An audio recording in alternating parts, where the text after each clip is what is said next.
এই পশ্চিম বাংলার ভিতরে বাতিলদের বিরুদ্ধে হকের পক্ষে একাই 100। সের যদি পশ্চিম বাংলায় থাকতে হয়, পীরজাদা আব্বাস সিদ্দিকী ভাইজান, নওশাদ সিদ্দিকী ভাইজানকে দেখেন, তারা ন্যায় কথা বলে, হক কথা বলে, সত্যের পথে চলে, ইনসাফের সঙ্গে চলে, কারো দালালি করে না। আপনি কার পিছনে ছুটছেন? যার পিছনে ছুটলে আপনার কাজ হবে, আপনি তার পিছনে ছুটেন। আপনি যদি ন্যায় নেতার পিছনে ছোটেন, আপনার ফ্যাসিলিটি কিন্তু আল্লাহ পাকের আরশে মুআল্লার ছায়া কিন্তু নসিব হয়ে যাবে। কিয়ামতের ময়দানে 7 দল ব্যক্তি আল্লাহ পাকের আরশে মুআল্লার ছায়া পাবে। তার ভিতরে 1 নাম্বার ইমামুল আদিলুন, যারা ন্যায় কথা বলে, যারা ন্যায় বিচার করে, ইনসাফের সঙ্গে চলাফেরা করে। কিয়ামতের ময়দানে তাদেরকে আল্লাহ পাকের আরশে মুআল্লার ছায়া নসিব করে দেবেন। জোরে বলুন না সুবহানাল্লাহ। আর অন্য যে সমস্ত নেতা আছে দেখেন না, ব্যাকগ্রাউন্ড, চাল চুরি, গম চুরি, ছাগল চুরি, কয়লা চুরি, এদেরকে আপনি নেতা মনে করবেন? মুসলমান হিসেবে দায়িত্ব আপনাকে সৎ লিডার পিছনে, সৎ নেতার পিছনে আপনি চলেন, ন্যায় নেতার পিছনে আপনি চলেন। আরে নেতা দেখুন, এদের বিচারটা দেখেন। এখন তো বিচার হয় সম্পূর্ণ আলাদা। নেতার ছেলে অন্যায় করলে আলাদা বিচার, আর গ্রামের অন্য ছেলে অন্যায় করলে আলাদা বিচার। বিচার কেমন করেছিলেন দেখুন। ও জনেরা, যুবকেরা, ও আমার নবী পাকের উম্মত উম্মতিরা, কান খাড়া করে ঠান্ডা মাথায় কথাটা বোঝেন। হযরত ওমর ফারুক রাদিয়াল্লাহু তাআলা আনহু, হযরত ওমর ফারুক রাদিয়াল্লাহু তাআলা আনহু যখন রাজ দরবারে বসেছিলেন, খলিফার গদিতে বসেছিলেন, হযরত ওমর ফারুক রাদিয়াল্লাহু তাআলা আনহু সারা রাত বিছানায় ঘুমাতেন না। হযরত ওমর ফারুক রাদিয়াল্লাহু তাআলা আনহু মদিনার অলিতে গলিতে ঘুরতে ঘুরতে রাত অতিবাহিত করে দিতেন। জোরে বলুন সুবহান, আর একটু জোরে বলুন সুবহান।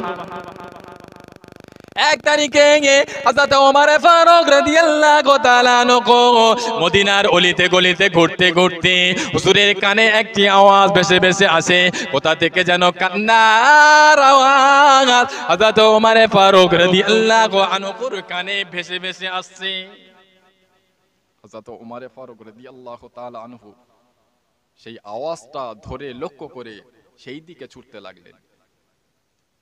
গিয়ে দেখলে একটা ভাঙা চোরা জীর্ণ শূন্য কুটিরের ভিতর থেকে কান্নার আওয়াজ ভেসে ভেসে আসছে। হযরত ওমর ফারুক রাদিয়াল্লাহু তাআলা আনহু ঘরের কাছ থেকে বললেন, কে গো আছো মা বাড়িতে? আপনার বাচ্চাগুলো কেন কাঁদে? বাচ্চাদের কান্নার কারণটা কি একটু আমায় জানাবে? ওই সময় মদিনায় একজন রমণী বার হয়ে আসলেন।